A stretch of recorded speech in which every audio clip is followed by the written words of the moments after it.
Liberation isn't easy,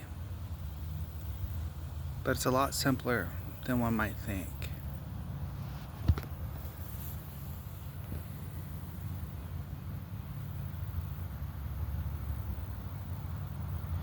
I achieved liberation last night walking in mindful meditation.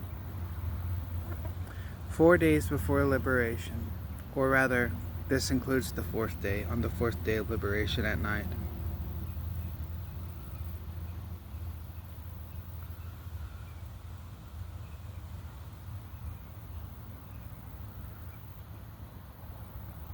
The day before I meditated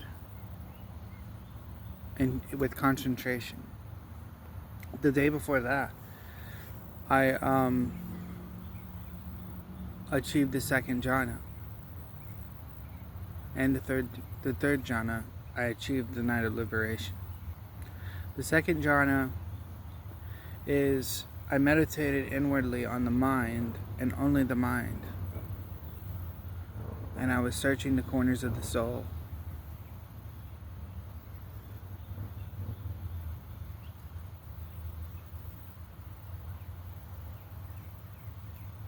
On the day of liberation, not on the 2nd day of jhana. I think I came to the conclusion that I didn't need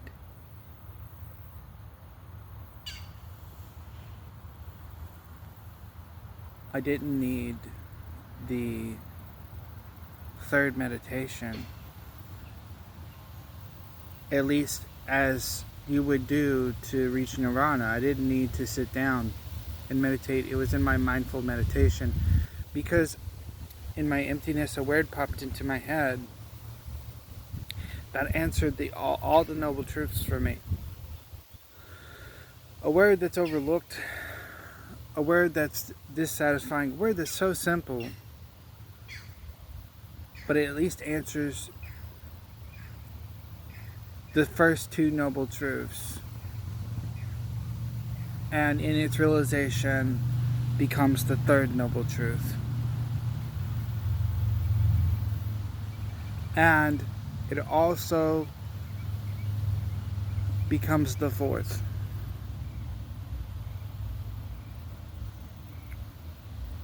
There is one word to describe all of the 4 noble truths.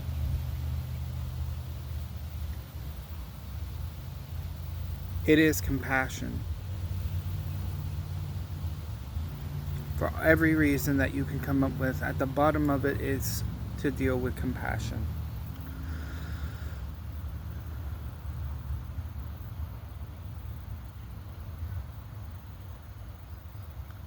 Compassion is vital to enlightenment. But it was especially vital for my liberation.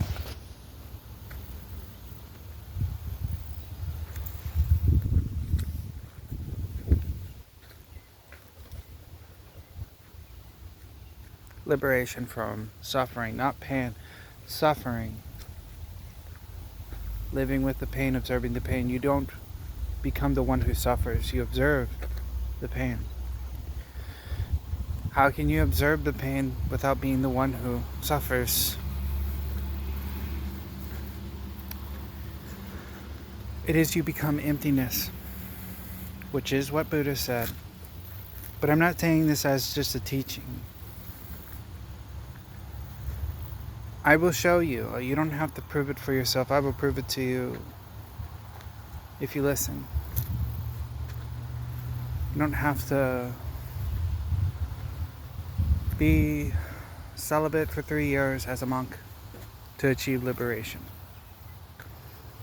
There are people who listen to Buddha in Buddha's presence, achieve liberation. There are people who achieve liberation and still enjoy the pleasures of life. That might sound contradictory.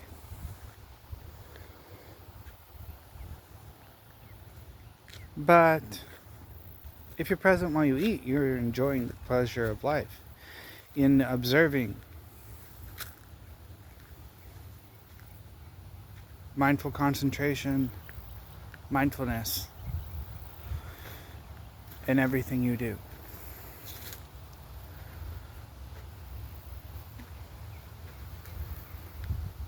But let's get to the point. The second noble truth should be the first.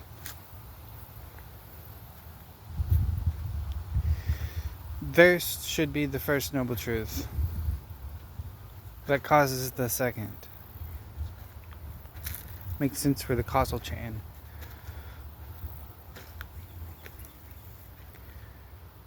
Because if you were to find thirst as the first noble truth, you will find that there is a truth before thirst. You'll find the reason for thirst. Somebody would say, well, the reason for thirst is suffering. No. It is not. The reason for thirst is not suffering. The reason for thirst and everything else that follows all entails with compassion. And you can find this by studying the causal chain of thirst.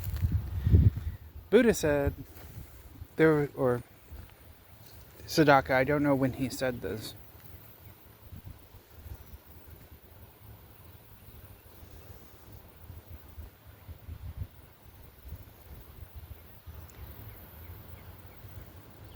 I might have used the wrong word because I was studying emptiness, and Siddhartha might be more related to emptiness. He said,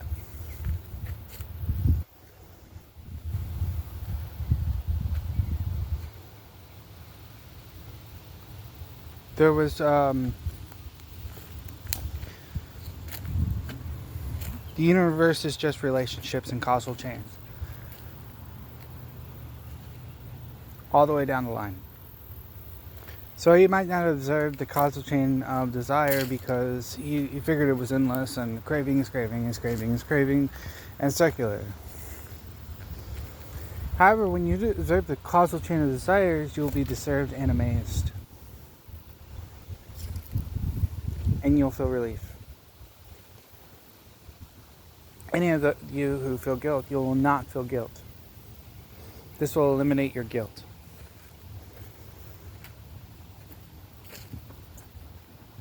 Guilt is only one pillar of suffering. It's not all of suffering.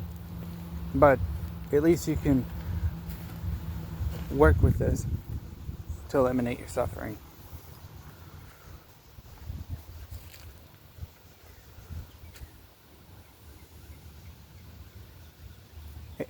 Just start with a question. A famous person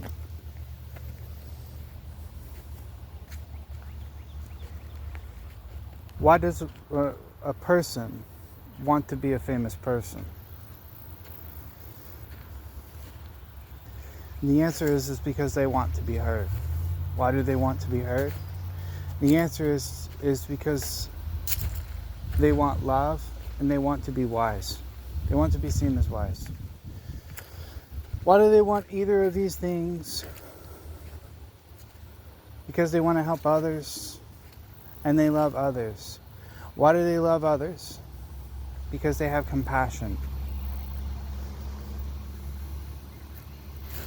So you could see, you can go from a very mundane desire to noble desires, all the way back to compassion, which is no desire, really quickly. And then all the causal chains of all the desires that you've had, you can wash them off of you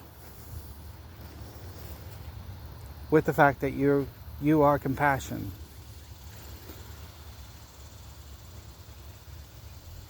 At least before you are emptiness, or after you are emptiness, or while being emptiness. Emptiness is all states of all possibilities, all of them. It's a complex but simple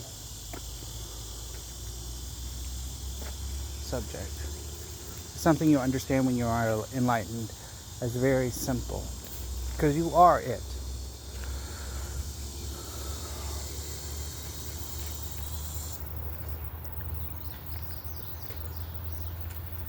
Another example to point to this underline of the Four Noble Truths.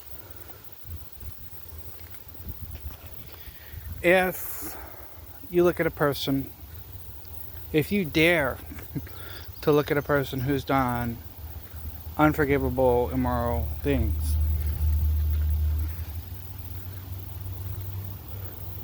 and dare even ask the question for a fear or whatever that you don't even want to look at such horrible things in your mind, if you can swallow these things, people who do, for example, harm to children,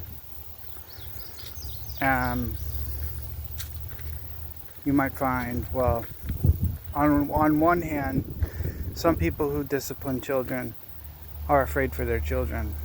Eventually that goes down to compassion, but they're doing it in a very discompassionate way. On the other hand, there are people who do immoral things to children that show another side of the human being. This is discompassion, the rejection of compassion they have, or they believe they have no compassion, thus they display their discompassion through power, etc. They believe there's no compassion within themselves, so they reject their compassion and they reject others. And so at the bottom of all desires is compassion. Even if the mundane desires are super selfish, at the bottom of all desires is compassion. In this realization, you realize that all beings are compassionate.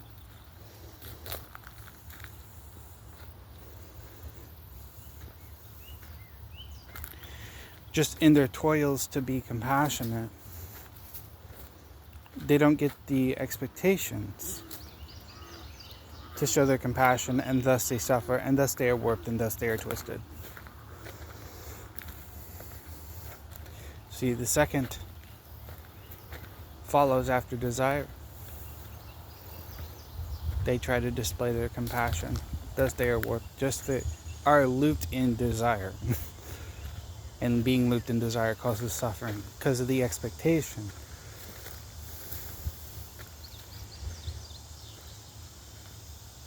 When someone releases all this warped desire down to the root, their compassion, they can forgive themselves. They don't have to punish themselves. You say, once I was a compassionate person,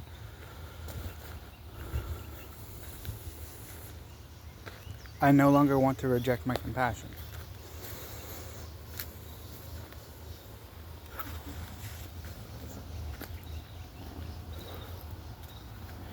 And then they have to observe and live with their pain. Because here's what's coming. This is what I observed in my dark night of the soul. And I had years of dark nights of the soul. By the way, this is not my first time. This is my first liberation, but this is not my first awakening. This is the grandest awakening that I've had, but this is not my first awakening. I practiced Buddhism when I was 17. You don't have to hear the whole story, but I'll sum it up like this. I practiced Buddhism at one point when I was 17 after I left a cult. I tried Buddhism. I became discompassionate with Buddhism because I found cultism in the Buddhism. Now, the Buddhism that I found was the cultism. Not Buddhism in general, not Buddha in general, not with the wisdom of Buddha. But I wasn't shown the wisdom of Buddha first. I was shown to chant. And in being shown to chant, I became discompassionate because I felt that it was the same type of cultist worship that wouldn't show me truth, but asked me to do things the way they want me to do things instead of let me hear wisdom and test it for myself. And so I became discompassionate with a Buddhist temple, a single Buddhist temple, and I judged Buddhism off of that basis.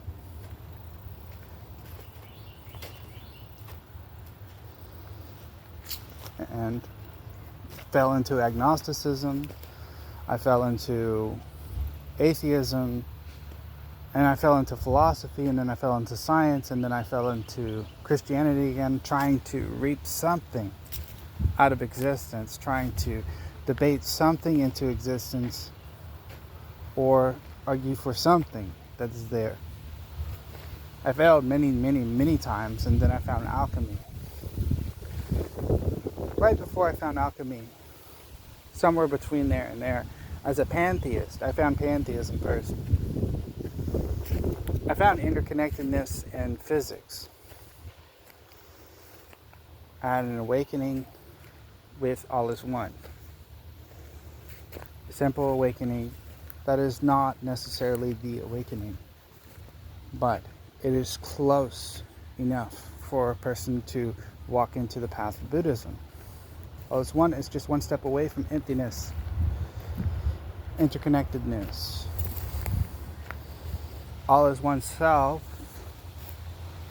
might be quote-unquote heresy, but it is a type of Buddhism also. One step away, one walk away, one breath away from emptiness. It is better than everything's disconnected. So, that is when I stepped into alchemy and self-work. In self-work, I went through Negredo, after Negredo, after Negredo, after Negredo. This is the dark night of the soul. This is mentioned in Buddhism. This is understood in alchemy as Negredo. I didn't find the resolution after Negredo. There was no light at the end of the tunnel. It was just Negredo, albedo, Negredo, albedo, Negredo, albedo. And then the alchemist would say, you must go through many types of Negredo before you are enlightened. And in fact, some alchemists would say, some Kabbalists would say,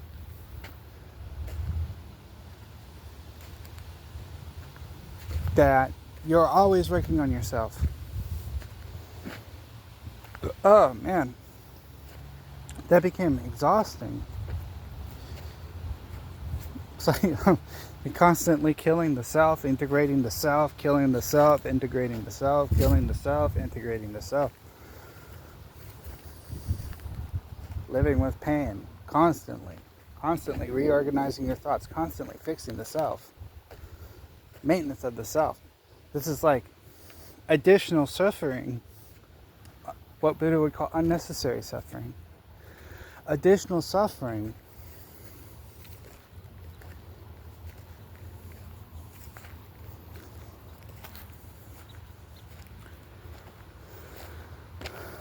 to just living.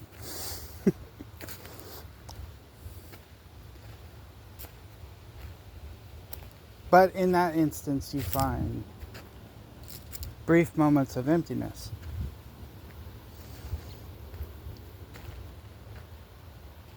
You find rebirth too. It's weird. You would find rebirth, emptiness, all in one being. I'll describe rebirth later.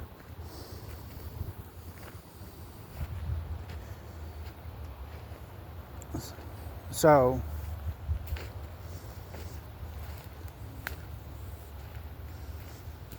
when I found Buddhism, it didn't take me long to understand all the concepts, because I have chased all other material things and immaterial things and all other spiritual things. and given up the chase in order to complete the chase several times. I have done this practice already.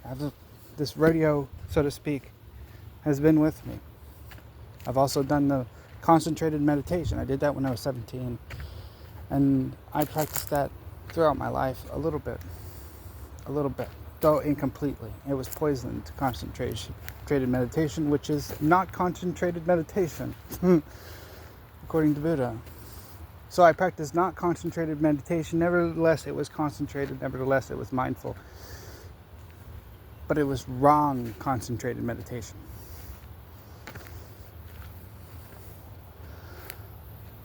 And he's right. It was. So, up to the 4 days, I did my first meditation. It was a full day's worth of meditation. But not sitting. It was sitting, meditation, listening. Intensive listening to others. I meditated while listening. Some would say, no, you're just listening because you're filled with the words of others. It is a type of meditation, though. When you sit down and you listen to the wind and the birds and the trees, you are listening. You get to a point where you hear music, even. Hear music within here, the mind. That is an interesting thing.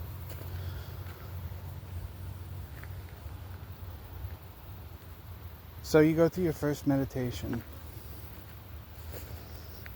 and it is about mindfulness and the Eightfold Noble Path and the Four Noble Truths. You do that meditation 3 days, and then you do your second jhana. You can skip the first jhana.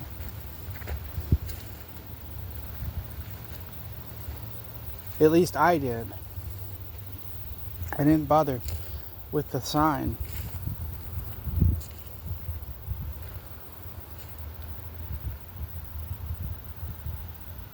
I meditated on the mind. But of course I've been practicing a clear mind for a long time. Over 10 years I've been practicing a clear mind. So somewhat, in lots of ways, I've practiced a suppressed mind. In some ways I've practiced a clear mind. And so in practicing a clear mind, when I did the meditation, my mind imploded. My mind focused on the mind,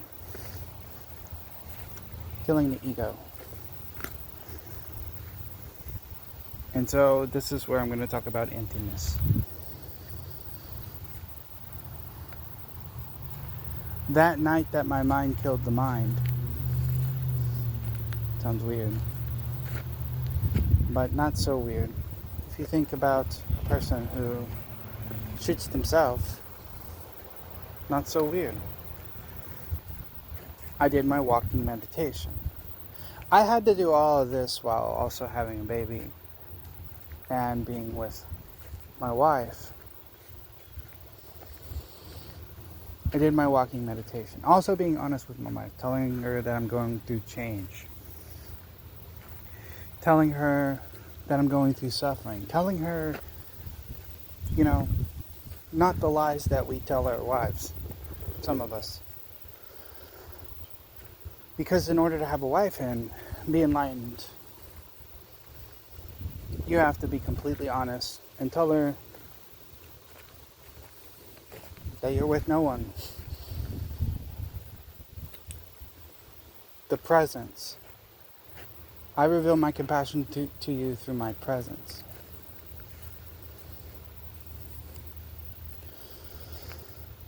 And so you're going through all these practices of how to eliminate want and contemplating want. Why want? What want causes desire, or the expectation at the end of the road of want causes suffering.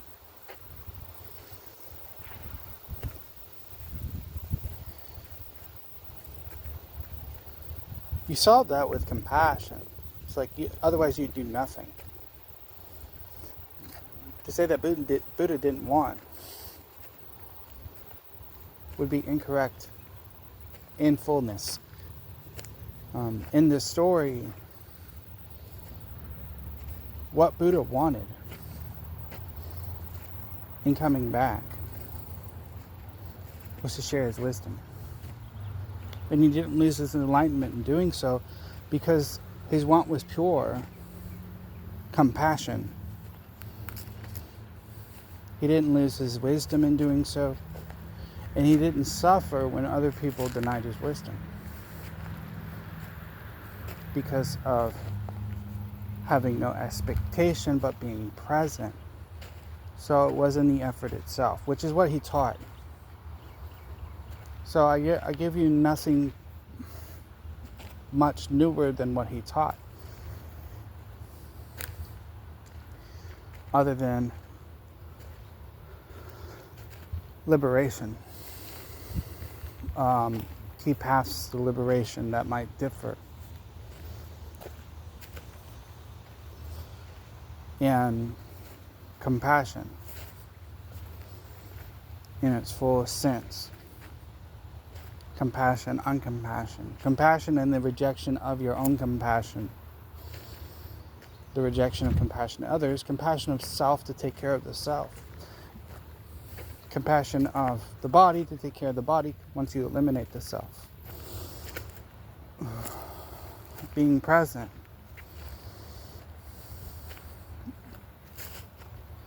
Not allowing a new ego to take its place. Because you have become a vacuum in a way. A new ego can take its place. You don't want that.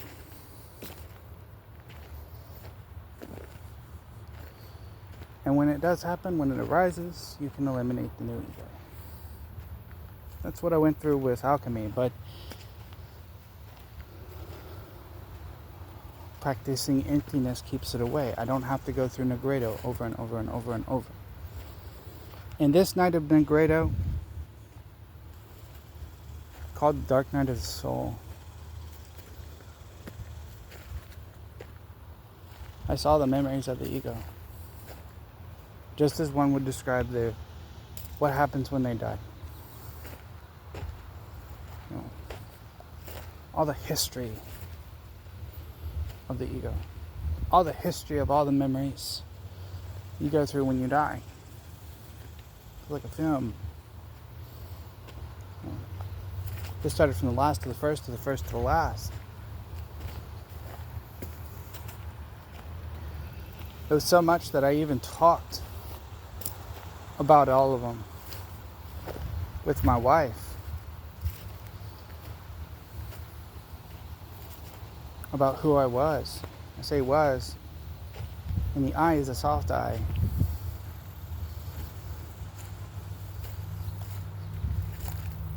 What you get after that, what people expect is bliss, and also Buddha says this bliss is delusion, and it's true. You know, have you ever been disappointed after you find out that your faith wasn't true? You'll realize you were delusional. In the delusion, you were happy, and blissful. And then you'd be sad after you walked away from worship. And then you'd be sad after you found out the truth. And there are people who say, I don't want the truth, through their actions. And then there are people who are too negative. And in their negativity, it might be because of their insight. It might be because of their ignorance. Being too negative is not the truth. And statistically, you can understand this from either wisdom or knowledge. Statistically, people are negative and associate negativity with the truth. This association of negativity with the truth shows that often a negative view that or too far a negative view is going to be wrong, just as too much of a positive view is going to be wrong. This is also the revelation of the middle way. You know, in dying you fear no death.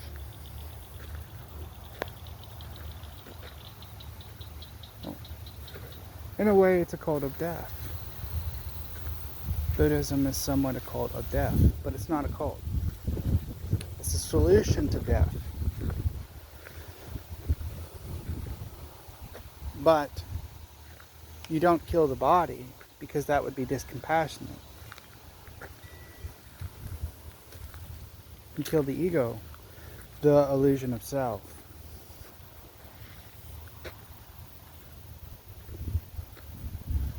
In killing the ego, you don't attain heaven in the worldly sense.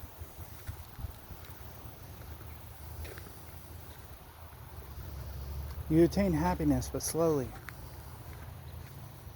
But what you really attain, the true treasure that you really attain,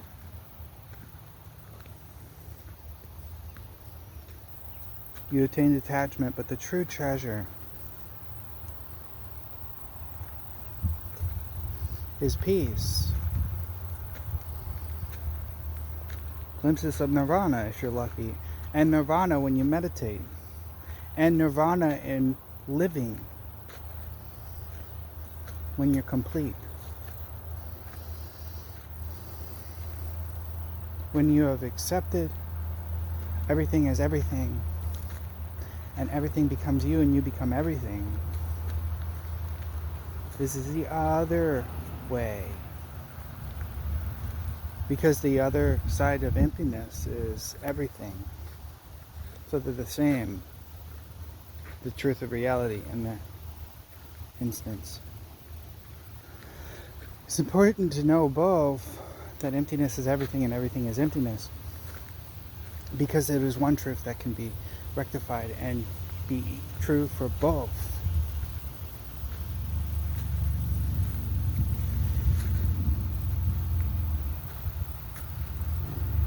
Because it is not a philosophical nothing is the word you would use.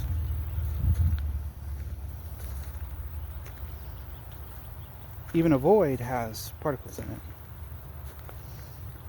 Somebody's going to say, well, this is starting to sound material.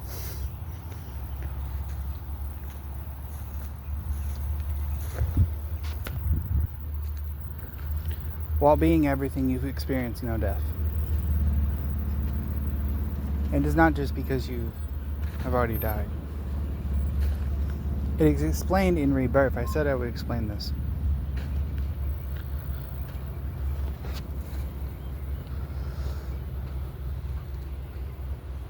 Rebirth. When I first uncovered reincarnation, rebirth and reincarnation are not the same. If you go into philosophy and you look up arguments for reincarnation, you'll have to go through and sift through the evidence of reincarnation by the Virginia Institute. And the majority of evidence of reincarnation is unfortunately claims.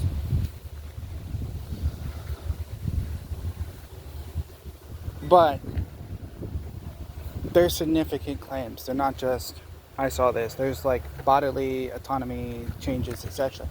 And it could be, as Buddha says, a coincidence. You know, warped karma, etc. But what is rebirth is somewhat different.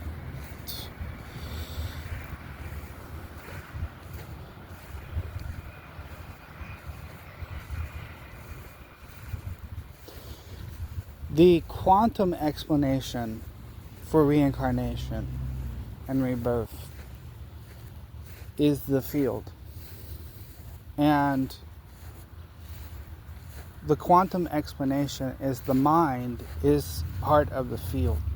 You get into panpsychism. And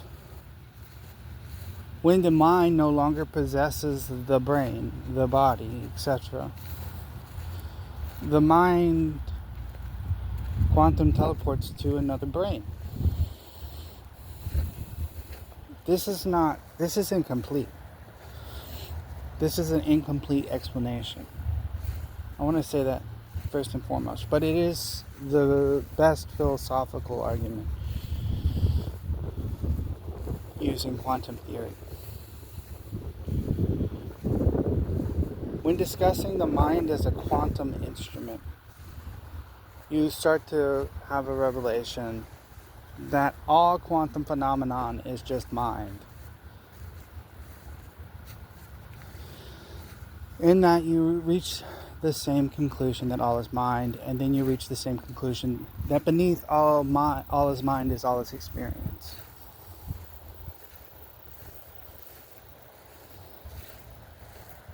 Knowing that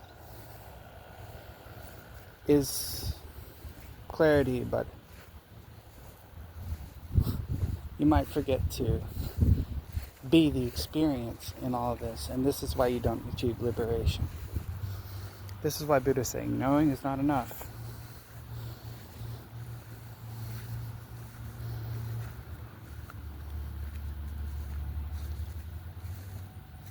There's a description of this phenomenon in a story mentioned about how fast thought is. Not just thought, the functions of thought.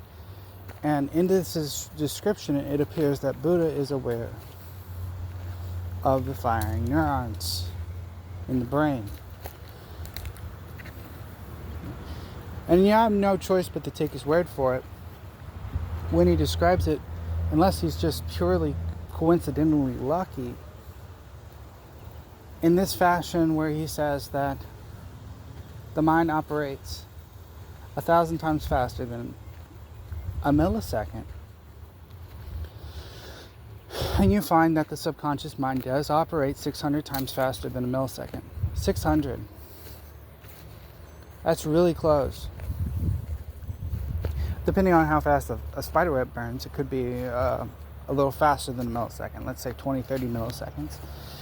You reach thousands of times in accuracy the functions of the mind. It's right on the money. In the discovery of neuroscience, it's completely right on the money, which rectifies the whole concept of whatever the term free will is. Although you should be detached from the term free will at this point. It rectifies the term, improves the term, because a lot of people who utilize determinism, which fair enough is true,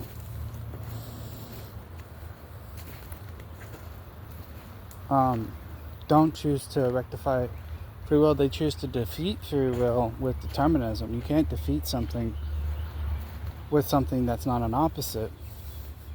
It's not an opposite truth. Giving emptiness unlimited potential,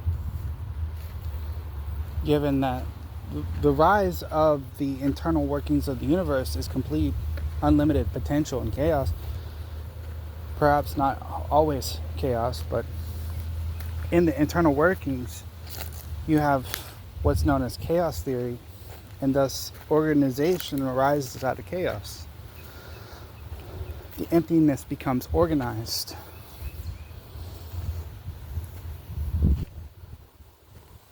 And so, in understanding that when you are that thing, the fundamental, then the organization can't hurt you. The organized world and organized laws and organized physics don't defeat you or your ability in no such manner. Because you're no longer part of the chain. Once you're enlightened, you're no longer a part of the chain of thoughts and the chain of desires and the chain of causations. But on the fundamental level, everyone is this thing, which is the answer to free will. It ultimately is the answer to free will, unlimited potential. And in fact, it is an argument for libertarian free will, and one would say that's an extreme form of compatibilism. In compatibilism, you might even argue for, because the self can see that. You would argue for being able to break time law, like laws of time, in order to argue for compatibilism, in which case you can with quantum mechanics by saying that there are mind states that can actually change mind states in the past. And this is something that Penrose argues for. You can see I've had lots of walks of life, including with physics. It is somewhat futile, but it's a glimpse to argue for this compatibilism. In the recognition of emptiness, you can say that libertarian free will can coexist with compatibilism and coexist with determinism. And then it is a type of full, whole determinism and libertarian free will. It is a type of full compatibilism, one which admits that neither is defeated by the two. In which case, you answer the following with, it's a false dichotomy for the two to be fighting. If you understand the mechanism behind reality, it's a false dichotomy. If you understand the quantum mechanism behind reality, it's a complete false dichotomy. If you understand who you are and what you are. And the funny thing is, when you dive into neuroscience, they find no self either. They find glimpses, memories, etc., thoughts, etc. And there's no physical form. Like the whole unit, the whole body would have to be called the self. And the whole body and the whole mind and all the experiences of the past is an illusion of the past. It's like replaying the past, causing things to happen. And ego death is eliminating all those causes of the past. It's eliminating all the thoughts that continue to run different programs that are unnecessary. Some might find enlightenment without ego death.